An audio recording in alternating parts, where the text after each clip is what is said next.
لقد صدق نبينا عليه السلام حين قال: دعوها فإنها منتنة.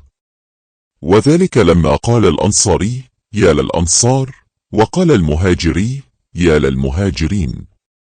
لذلك نقول لكل مغربي يستنجد بالمغاربة ولكل جزائري يستنجد بالجزائريين، نقول لهم جميعا: إن دعواكم منتنة، لأنه لا فضل لأحدكم على الآخر إلا بالتقوى، ومن علامات التقوى أن تكرموا زائركم أينما حل وارتحل، واتركوا عنكم دعاوى الجاهلية التي تحركها أيادي الأعداء في الخفاء. عندما تقوم الأرض ولا تقعد على مسلم قرر الجمع بين زيارة البلدين، بينما يبدو الأمر عاديا لما فعلها غيره بالأمس القريب، فإن وراء الأكمة ما وراءها، وخلف تأجيج نار الفتنة أقلام وأبواق وجب الحذر منها.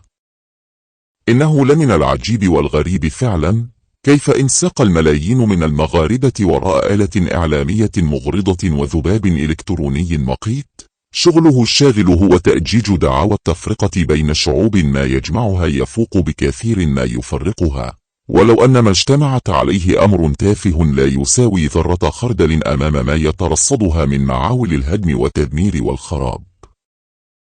ما ضر الأمة أو نفعها أن يسقط مؤثر أو يصعد، بل لقد خسر شعب بأكمله يلهث وراء السراب والأمور التافهة بينما هو غارق في الوحل إلى أخمص القدمين. وما دفع للكلام حول هذا الموضوع إلا أن استغلته منابر ذائعة الصيت وأصوات لها باع طويل في إيقاع العداوة والبغضاء بين الدول والشعوب.